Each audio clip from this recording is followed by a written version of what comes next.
Welcome to the Energetic Psyche, a weekly podcast hosted by yours truly, Dr. Adrienne Campbell, where we talk about real life, challenge assumptions, and explore different ways of being in the world.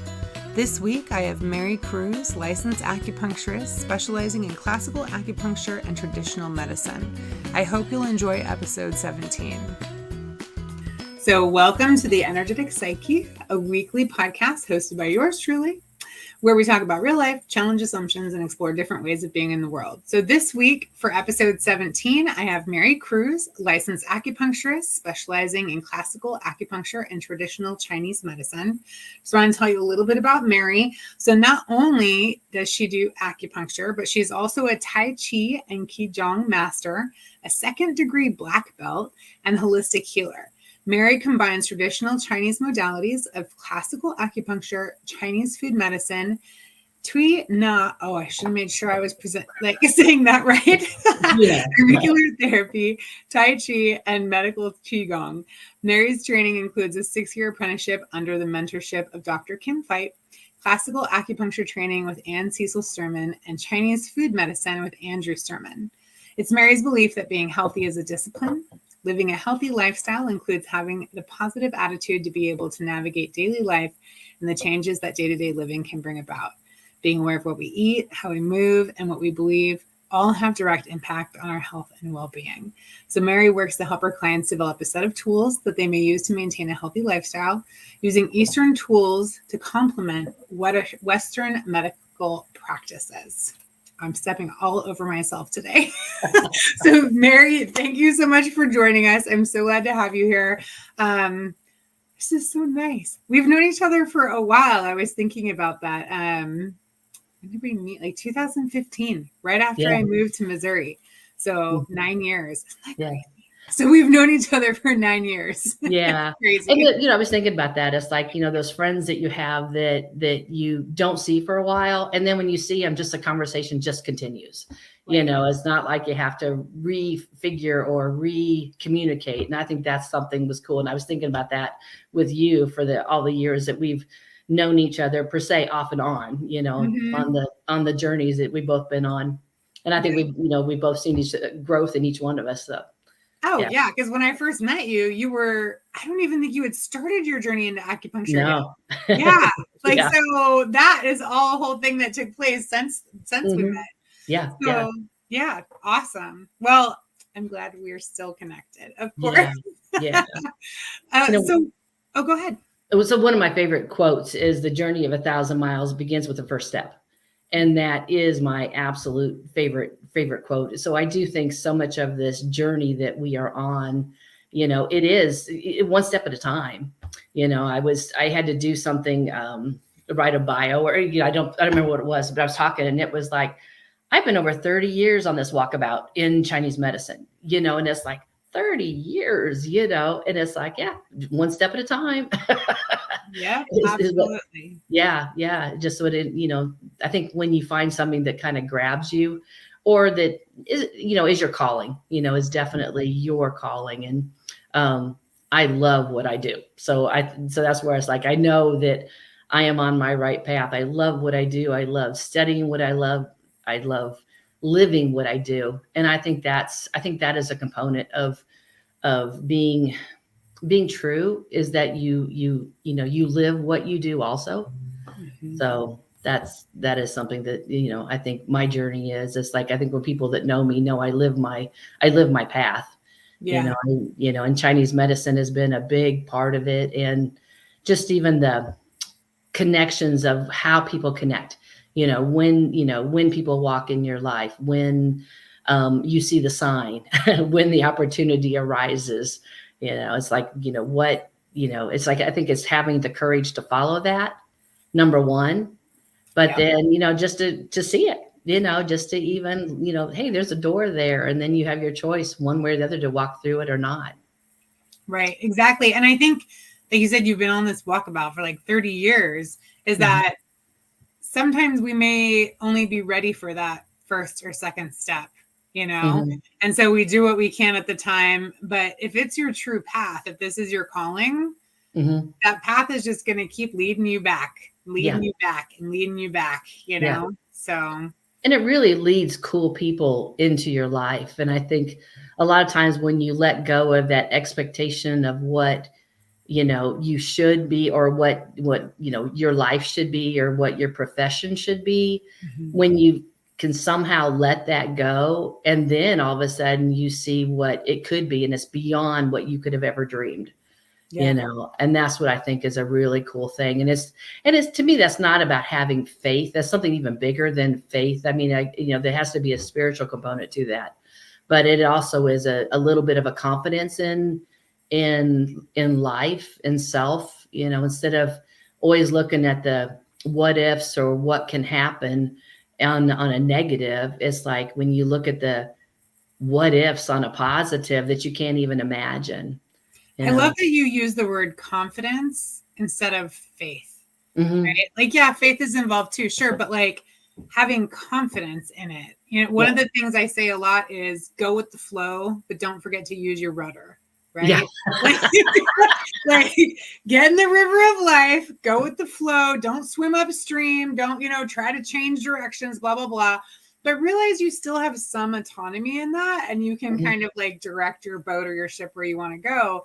But a big part of that is like having confidence that what is shall be, right? Yeah. And realizing that like universe, spirit, source, God, whatever you want to call it, Mm-hmm. has a much bigger view of Mm-hmm. what's going on. Yeah. And so like when we get overly focused on trying to control everything, we are like fighting against the flow, because we don't have confidence in the universe. Yeah. So, yeah. Ooh, I'm probably going to steal that, Mary. Yeah, please do. Yeah. And I think it's also not having regrets. It's like not regretting a part of your life that you've had. Mm-hmm. I think that is a big thing. It's like, I love that, the word history or herstory, with the her story. And it's like, I just love that, because that really is you. In classical medicine, we use the 8 extraordinary channels sometimes. And the 8 extraordinary channels are a very constitutional level work that is it is your blueprint. It is your path in life. It's your past, it's your present, it's your future, it's your confidence, it's your ability to move forward, it's your ability to reflect. And I do think that there's something called yin wei mai, which is about being in the present. Mm-hmm. And with that being in the present, it's like, instead of ruminating on the past, or somebody that's always stuck in the past, it could be, oh, when I was 4 years old, this happened, or when I was 20 years old, or even just something last week that you just keep trying to remember, instead of being in the present. But one of the things with being in the present, though, is having enough resources for yourself. And from the classical medicine side, when I say resources, I'm talking about Jing, blood, thin fluids, thick fluids, chi. But you can think about it, resources in life is also your financial. It is your, what are you feeding yourself with? It's also, who supports you in life. And, I think that being able to be in the present and not always be stuck in the past. And it's like, there's such a confidence that comes out of that, of the, like, right now is fine. Right now, if you really go right now, probably, I'm going to say, I would never say 100%, but probably 99%. Yeah. It's fine. Yeah. What you're going through, Yeah. And so it is that finding that confidence and finding that place in life that, you're not always living in the past. You're not dreading the future, but I think that not regretting phases of your life. So important. Mm-hmm. Yeah. Because like I was just talking to my dad the other day, because he's in town visiting right now. And I was just talking to him about kind of where I'm going with my business, because I'm kind of opening up a couple new branches, right? Heading in these newer directions. And he's looking at everything and he's like, where did you learn to do all this? And I told him, like, I learned this from this job, and this from here, and this from that experience, and blah, blah, blah. And he's like, but your life really like set you up to be exactly where you're at right now and what you're doing. Yeah. And I was like, yeah. And, it wasn't all easy and it definitely wasn't all fun, but without it, I wouldn't be where I am and doing what I'm doing, and at a certain point, like I'd say the most recent non-fun things I've gone through, I had gotten to a point in my life where I still did have that confidence. And I didn't know why I was going through it. I was not enjoying it, but I had confidence that it was still something that was going to take me where I needed to go, and I think it gets trickier when things are less fun. Right. But if you allow yourself to like be in the present and be with that moment, you can reflect on the past and all of that. But yeah, being present is important for sure. Yeah. Yeah. So on that note, let's talk about your past. Okay. So tell us, like, how did you get where you're going? Like where did you start out and what did that path look like for you? Yeah. Well, I think one of my big things, like a lot of people that are in the healing arts world, there's something that's in our own health that was a component that led us here. And one of mine, I was in pain. I had chronic pain. I worked in a printing company. Super mom, I said that after, of course, in hindsight, it's like my pain was my cape that I was wearing, that I was carrying. You're always good at this, you're always good at that. Yeah, you can work a little longer, you can work a little harder, but that was a component. And so from that, I started into Taekwondo, and I really never wanted it. It was one of those that my kids were in it, and then they had that for $10 per month. Other family members could join, and they're like, "Oh, mom," and it's like, "Oh, I don't know." And I loved it. I loved it. I loved the discipline. I don't like the fighting whatsoever. I am not a fighter by any means, but I'm a protector. I would put myself as that. But the structure of like Taekwondo forms and that kind of stuff, I could see the groove of it. And then through that, I was connected to Reiki. And so that was kind of my first thing into energy medicine. And honestly, my first experience was by distance. And I do think there was a purpose for that, is that there was hadn't even met the woman before who was the person. Didn't even know what energy was. And I think I met it was meant to be, because I felt energy and there was no way I could discount it other than thinking I was crazy. And I knew I've had those moments. I get it. Yeah. And I knew I wasn't, but I do think that was my way of going, wow, this is something bigger. And, of course it grabbed me, and I taught Reiki for years. And so, but then I think that's how we met, was Reiki. Yeah. Because when I first moved to Missouri, I was looking for someone to do Reiki on me. Yeah. And reached out to you. Yeah. Yeah. And then from there, it's like life changed. I went through a divorce, realized I was gay. So it's like changed my whole life. It's like nothing. I don't regret any of the past, but I really feel so authentically me now, and my wife, I just love dearly. And, it's like I do think I did find myself in through the time. Though with that, it was then you're going through a divorce, and then all of a sudden it's like, okay, I'm teaching Tai Chi and I'm doing Reiki. I got to make a living. So, it's like, you can, but you work really hard. Right. And of course, Tai Chi had grabbed me from the beginning. That has been my passion. And it's like, I could, with doing Tai Chi, it was a case of, it wasn't so much of like just doing the movements. It was like, I wanted to know why they heal people. I wanted to know why they were. And I had the fortune to work with Fred Weaver and Kenny Green. And Fred really taught me a lot about Chinese medicine, about medical Qigong. And like he was really one of the first people that introduced me to acupuncture by one of the big acupuncture book. And I'm like, well, how do you study this? And he goes, well, buy the book and just open a page and read it. Okay. Well, the book is like this thick. But again, it was a way of how do you begin it? Because it's not all memorization, but it's just that you know that symbiotic way of symbiotic, I guess it is, of being able to learn. So, so through that, then I was like, okay, how do I really make a living? Well, then I went through massage therapy, and I'd been approached before, and I always thought massage therapy isn't quite my bag, but yet at the same point, it really is, because massage therapy is so vast, and I took it from the lens of Chinese medicine from the beginning, and the people who taught me allowed me to. So it's like I was still able to stay authentic to myself and make a living. Yeah, you were pretty good at it. I mean, yeah. Thank you.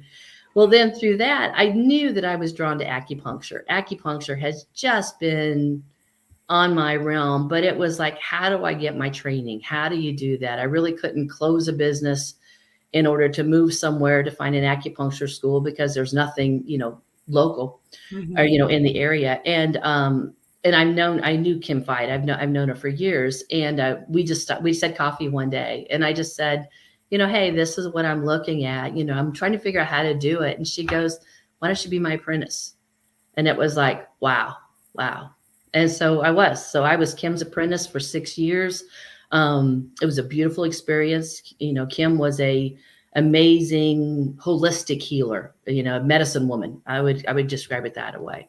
And so that was such a vital part of, being able to go through the training, with the apprenticeship method. I mean, it's intense. You learn in such a different way. And I think all my training has been, most of my training in like the Eastern philosophies has been through an apprenticeship, and I count that as a blessing.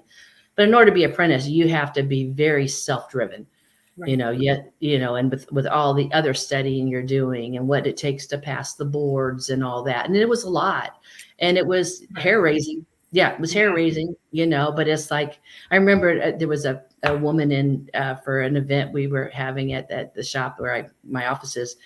And she made a comment. She says, sometimes all these obstacles are put in front of you to say, how much do you really want this? Right. Are you sure? Yeah. How much do you really want this? Just keep going. Just keep going. Yeah. And I think one of my obstacles through that was, when I went through all my training for my boards, it was, I was just getting ready to, had all my stuff in from my training with Kim. And then the boards decided that I needed to have some college level pathophysiology. It's like, what? Oh my God. I think I remember this, because I remember sitting and looking at like, God, you were so organized, organized. And like seeing just like, I remember these books with tabs and all the highlighting and your like structure, your schedule of how you're going to get all done. And I think I remember you being like, so this just happened. I was like, oh my God. Yeah. And, and so I ended up taking a class through Berkeley, believe it or not. So my first online class after being out of college for 30 years, I'm taking an online course from Berkeley in pathophysiology. And my wife was so supportive. It was like, you can do this. And, all my friends who do this here. And like the moment I get the syllabus, I'm like, oh my God, it was like, I'm having a panic attack. And Cheryl was like, you got it, and just one step at a time, and it was really cool, and I got a really good grade in it. And it was like, cool. And I bought the Berkeley shirt, and I wear that proudly. It may have been one class, but I was like, I went to Berkeley. It's a hard school. Cal Berkeley is no joke. Yeah. That's awesome. But I think it is those things that are put in front of you to do. And then when COVID happened, when basically everything shut down, I did close my business for the 6 weeks that Columbia just did, because that's when so many things was so uncertain, and of course stressed out like anybody else was. And my wife made a comment. She said, how many times in your adult life do you have a break? Do you have a real break in life? And, of course, if you knew it was like for 2 weeks, 6 weeks, 3 months, you could, but that unknowing. And so she was like, what do you want to study? What do you want to study? And that's how I found, Andrew Sturman with the Chinese food medicine, which led me to Anne, which led to the classical acupuncture, which is just it is so me. It is so the depth of it, the depth and the classical thinking and the Eastern philosophies and so forth. So, it's been it's just been an amazing journey, and it's something I treasure. And, it's like, I figured my gray hairs I earned. I call it my wisdom, it's my wisdom. They show my wisdom. Sparkles. Yeah. The sparkles. Yeah. Mm-hmm. But, it's like, I think all of it made me a very strong woman. And again, I love what I do. I love the people I meet. I'm so, I love to teach. I love to, and I think when you love what you do, life is very nurturing. Yeah. And I would just say, I see all of that reflected whenever I see you at work, even when you're busy and hurrying, between rooms or whatever, there's still this like restful glow about you. Yeah. Yeah. like you're just good. You're just good. Yeah. That's what I say. Even now, like when I'm busy, I am not near as busy as I ever was when I was going through training and studying and to do boards. It's like, this is nothing, and it's like, but I do really purposely lead a very balanced life because number one, I love my home. I love my wife. I love my grandchildren, and I even take off Mondays to babysit my grandchildren.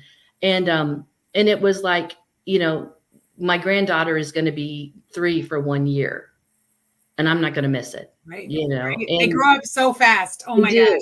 They do. And it's such a treasure. It's fun. It's fun because when we play doctor at Ema's house, they call me Ema.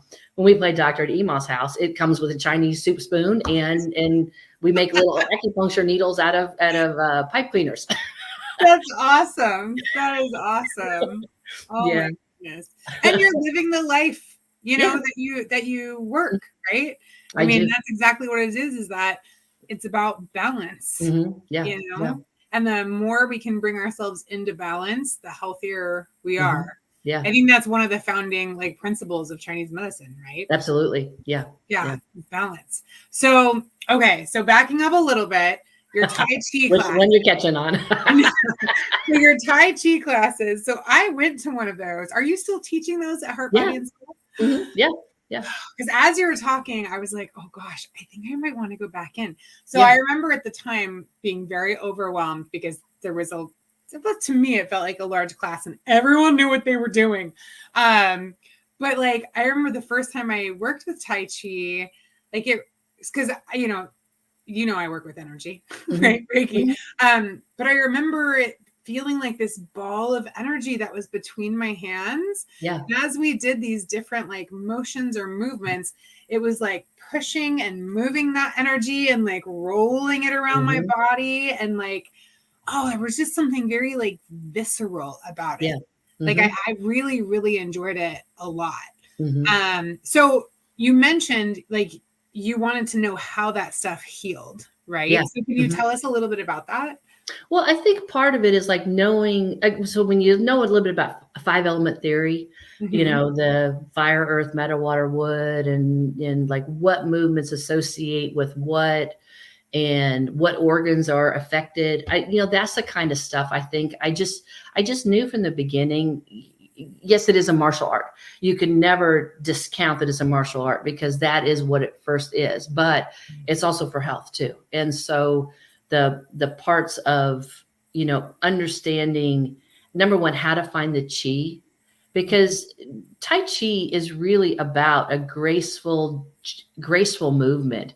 And in order to have a graceful movement, the whole body has to move. I just love when people come in who are yoga, I would say yoga emphasis, and they'll come in and they say, well, how am I supposed to breathe? And it's like, I really don't focus on breath because you just breathe, and so it really isn't. So it's a little different focus. My philosophy is that if you can find relaxation and movement, you can do that in anything in life. But if you have to be still in order to find relaxation it's like when things get stressful, you're not going to be able to find it. And so it is, how do you get that flow? But it is, That's the a whole, really good point. Gosh, sorry, Mhm. totally No, interrupting you, but like, that is a really good point that I never thought about. mhm. Is if you can only find relaxation, and I would even like say quiet, Yes. right? Mhm. Mental quiet, physical, Mhm. somatic quiet, and stillness, then you are at a disadvantage for when shit hits the fan. Yeah. Yeah. Like, Yeah. It it's really like, is. what are you gonna do? Go sit in the corner or something? Mhm. Probably not gonna work out. Yeah. Yeah. I think that has a lot to do, and it's not that just Tai Chi is not the only thing that gets you there, but it is an avenue.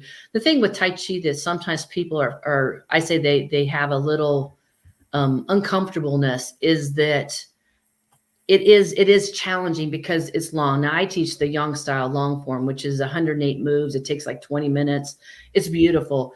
But the way I teach it is instead of move 1, 2, 3, 4, 5, I teach repeating patterns. I So think I that remember that. yeah. So basically your body learns it first and just get the mind out of the way. Yeah. And then when people come back in and I always say, it takes a little more elbow grease in order to memorize it and do it on your own. I always say you have a couple of things. You can borrow the form, come into class, follow me, do the Tai Chi, go home, don't even think about it. But if you want to own it, then there's a little different way of learning. But I think the other thing that I do love about Tai Chi or anything like that is that I love trying to figure out how people learn. And so what is their ways? A lot of very scientific minded people have a horrible time with or like some of the scientific minds because they have to think it through their head first. And it's like, and so it's like their bodies won't move at the same time. Yeah. And so it's like once their head gets it, and then all of a sudden it's like, oh, now we do da da da da. And other people that are very artsy, it's like they're all over the place moving, but it takes them longer to learn it. So I think it's finding that that learning style, and making everybody feel like they do good because they do. That's it is not it just it's like taekwondo. It's sometimes it's like, oh, you get your black belt. That's just the beginning.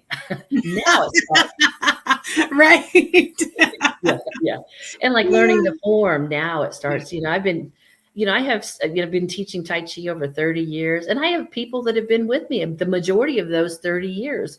And whether they do the form at home on their own, it doesn't matter to me, but it's like, it's that kind of like that onion skin where you kind of layer it.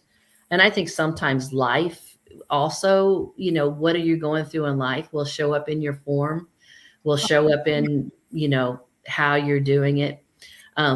You talk about the movement of the whole body. I've had the honor of teaching Tai Chi to several high level dancers, that, they've been on Broadway or, very big, and they have a heck of a time with Tai Chi in order to find the chi in it. They have the expression and the dance, and it's beautiful, but it's still lacking. And so until they can find that chi component, and I think that's what's important to me in the Tai Chi, and that's the longevity. People will say Tai Chi is really easy or looks really easy and graceful when they watch me do it, but when they feel themselves in class, but yet everybody finds their own grace. Yeah. Oh, that's beautiful. Man, there are so many terms and phrases you're using that like I literally just wrote one down because I was like, I gotta steal that one too. Borrowing versus owning. Yeah. Right. Like it makes me think about like in my own practice and like when I teach and I tell people, you can go into like a healer, but if you don't change your own behaviors and patterns, etc., then the minute you walk back out the door, anything that took place is probably going to end up reverting to what it was, to begin with. And it's the same thing. Like you can come in and you can take the class and do whatever, and you're just borrowing that form. You're borrowing essentially that movement or the moment, the changes. But if you want to own it, right, take ownership of it, it takes a different, not only responsibility, but relationship that needs to be built between you and that. Mm-hmm. Yeah. Okay, I think you talked me back into it. I think I'm going to come back Good. Good. because we had one of my professors at Pacifica actually would do a Tai Chi flow with us at the beginning of one of our classes. Good. And I loved it so much. And, you know, Mm-hmm. if we didn't have her for a class or two and then she came back, everyone would be like, will you do that thing? Can we Yeah. do the thing? Like we'd all Mm-hmm. do it together. Yeah. So when are you teaching it right now? So right now, Wednesdays at 11 o'clock, I do a Tai Chi class. Okay. And then Fridays at 11 o'clock, I do a Qigong class. So, So what's the difference? what's You the gotta difference? tell Yeah. me. So in the Tai Chi, I mean, we will do the Tai Chi form with it, and then some Qigong to begin with. But the Qigong, I focus on just Qigong. So it's like what I've been doing there is whatever set I'm teaching at the moment, I'll teach it for several weeks in a row so that people can feel like they're learning it. Okay. And the one thing about Qigong, I do think now the Qigong, truthfully, Tai Chi is a Qigong. Qigong is a very global term. So, there's meditative Qigong, there's medical Qigong, there's Tai Chi. Tai Chi would be a martial Qigong. So Qi, energy, Gong, long-term practice. Oh my gosh, I did not know that. Yeah, that's what Qigong means. Yeah. Yeah. Yeah.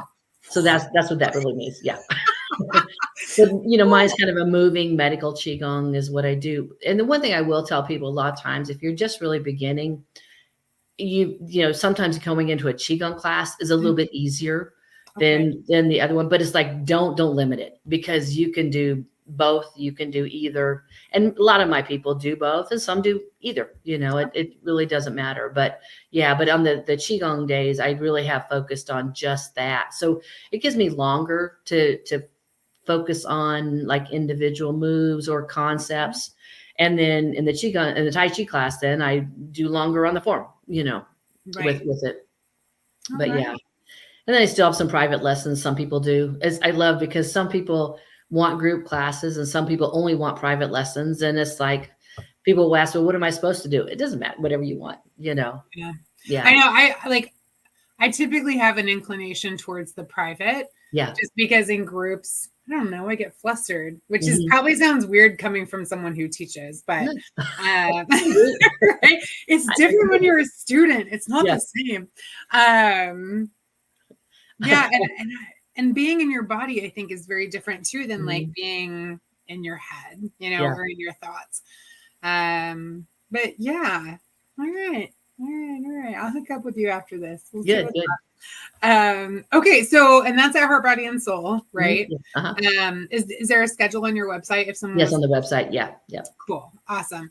Okay. So you teach Qigong, you teach Tai Chi, and then you practice acupuncture. So what does your practice look like? Like, what type of work do you do? What kind of people do you work with? Well, actually, a lot of people is chronic issues. From, it can be from pain, it can be from aging, it can be, or an acute condition. Somebody hurt their knee. It's adults. I really don't work with children. If somebody has a child that has an issue, yes, I'll consult or something, but I don't actually, have a pediatric practice. I think what's so cool about the classical is that it really will go for the whole spectrum, whether it's physical, whether it's mental health components, depression, anxiety, those kind of things are very much within the scope of acupuncture. And some that are, it's kind of interesting. A lot of times when they talk about somebody has a serious illness, it's really, it's everything's the same. And it's like, we still look at it from the lens of Chinese medicine as to what's going on in the body. And so, I don't, it's just, I think it's so interesting. And and I have a lot of people that are in for wellness too, and just realize the benefits of that. And then the other component that I work with is Chinese food medicine. So I think whenever, any kind of, even with the acupuncture, there's always something that comes about what we eat. How can we nurture our body, and the answer almost always is warm, wet food, instead of, there's so many things in life that is cold, and cold stagnates, and cold causes pain. And here people are drinking ice drinks and eating salads and drinking smoothies and wonder why they don't feel very well, even though they're healthy, You I know? remember when I got really sick, it was a while ago now, probably 2016, but my liver was shutting down. Yeah. I had gotten the norovirus and Mhm. it like attacked my liver.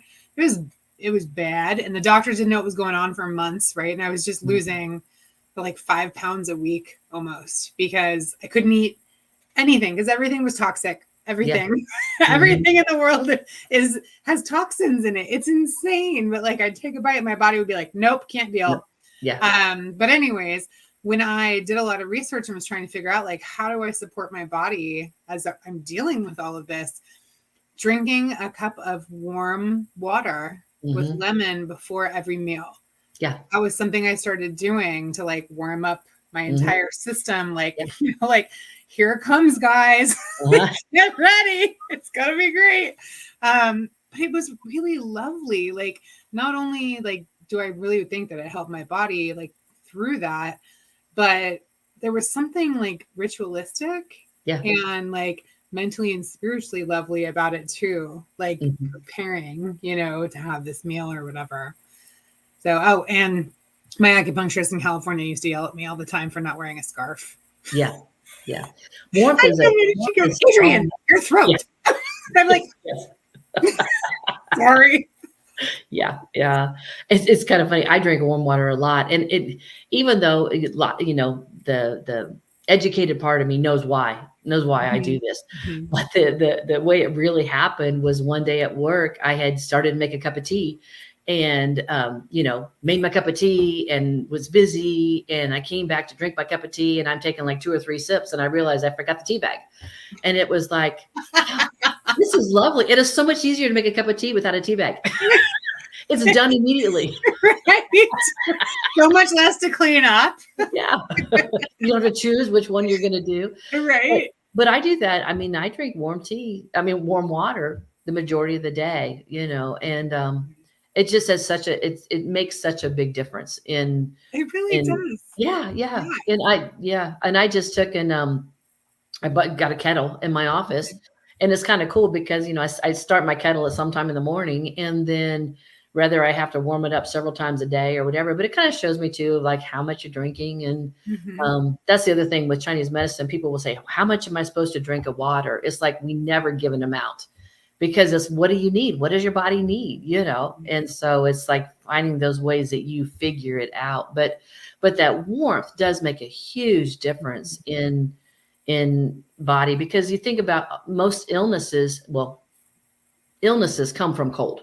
They come from cold and they come from wind. So that's the deal with wearing a scarf, being warm, and and just even inflammation itself a lot of times comes from cold.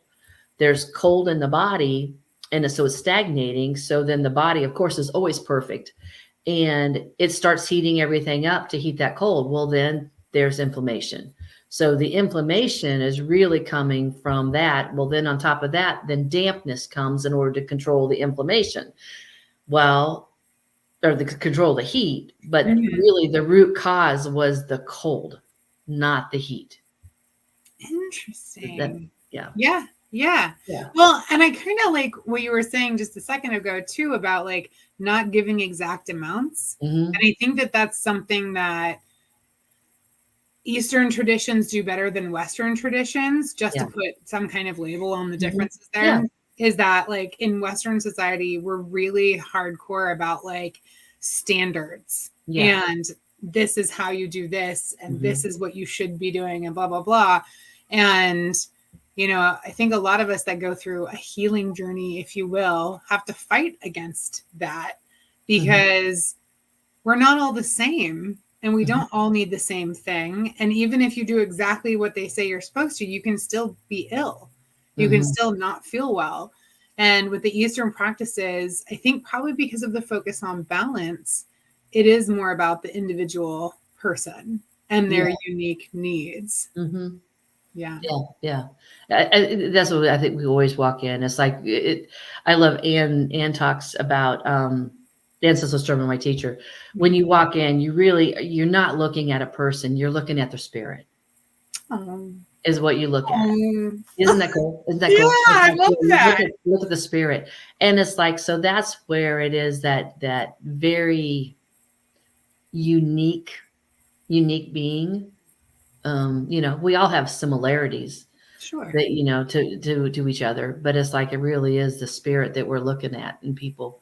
And I think that is where also it's like, and then again, coming back to what is their story?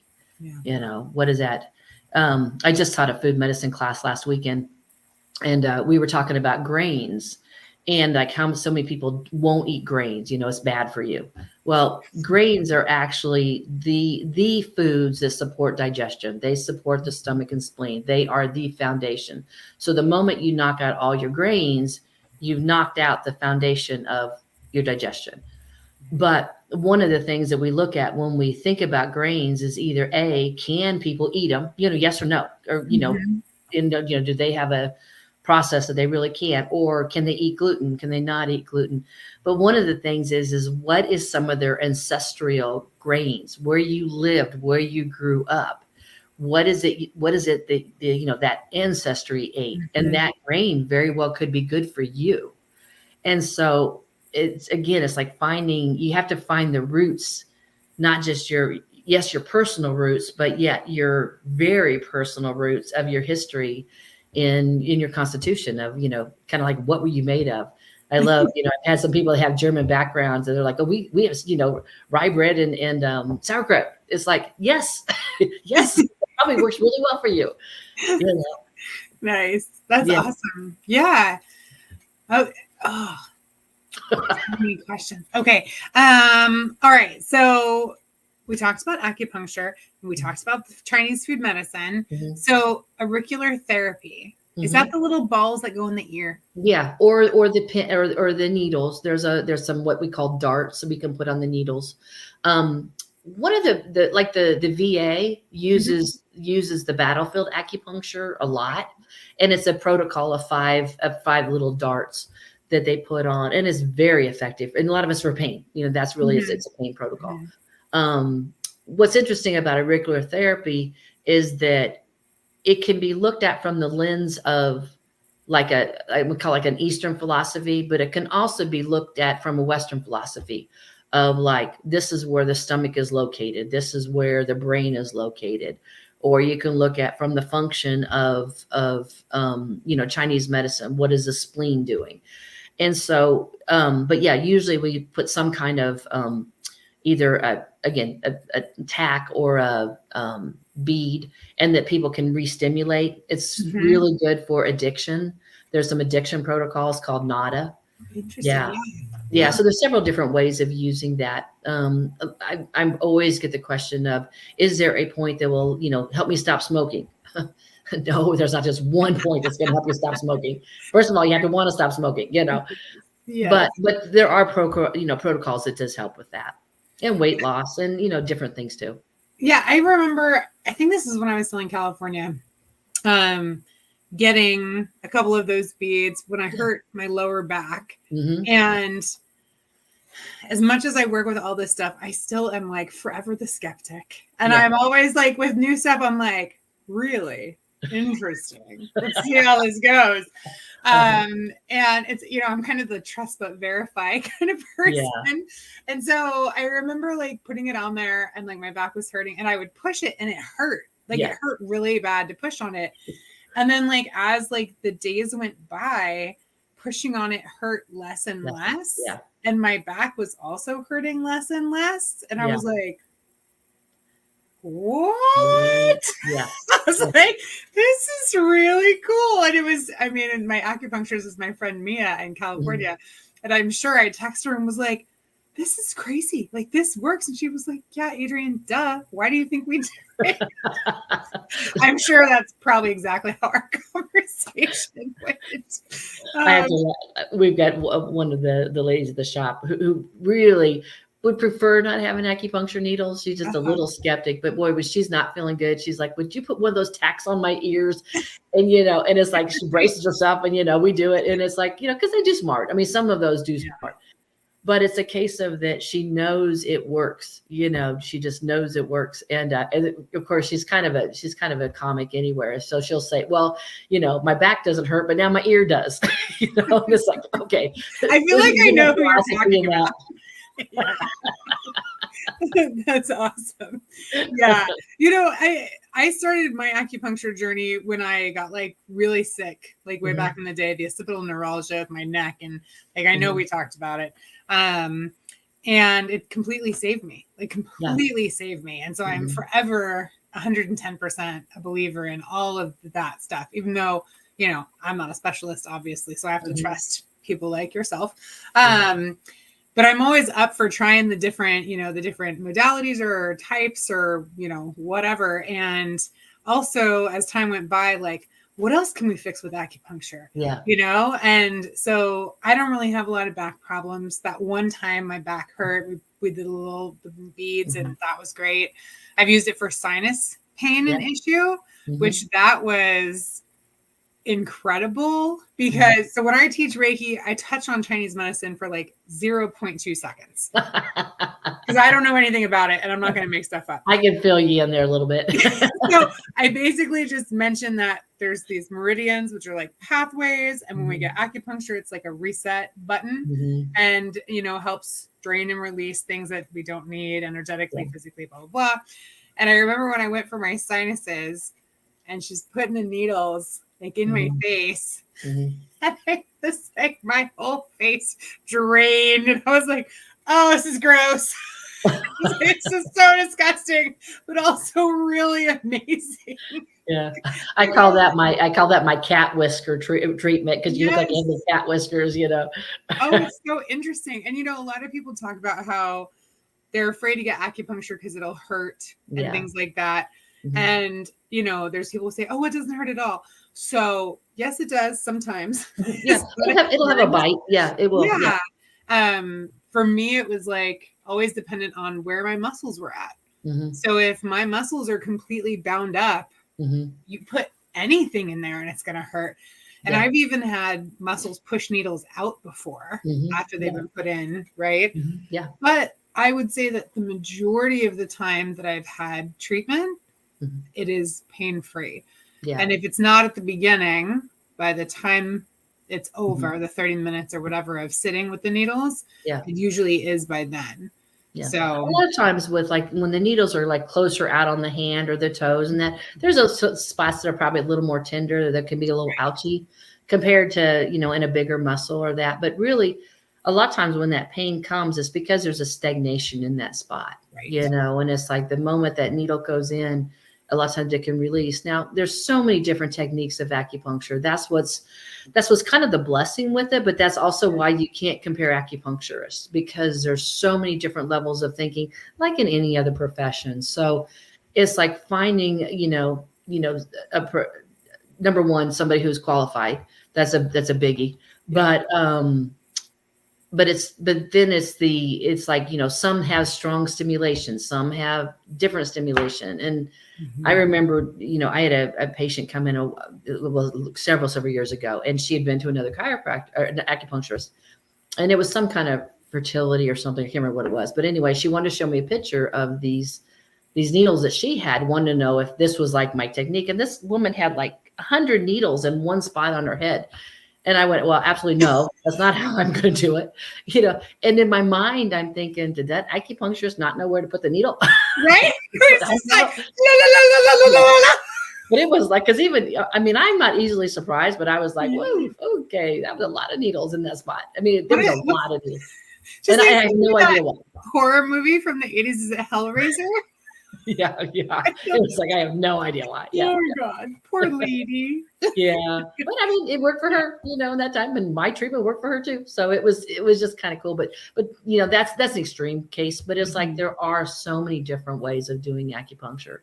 And, again, you got to find the right person.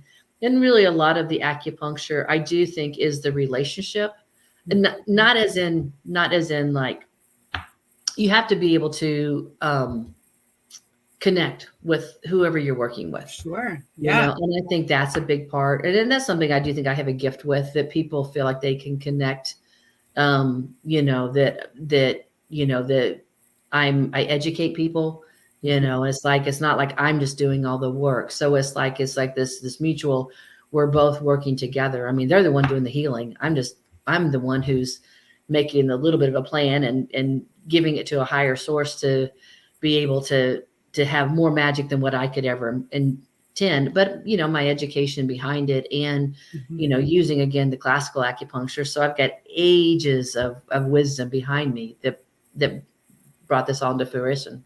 Yeah. And I think that's the difference between being like a healer and a guide. Yeah. Mm-hmm. Right. But there's studies that have been done, going back to the relationship, there's studies that have been done that show that doctors in Western medicine, doctors who have a solid, trustworthy relationship with their patients have more than 50% higher chance of recovery than those who do not. Yeah.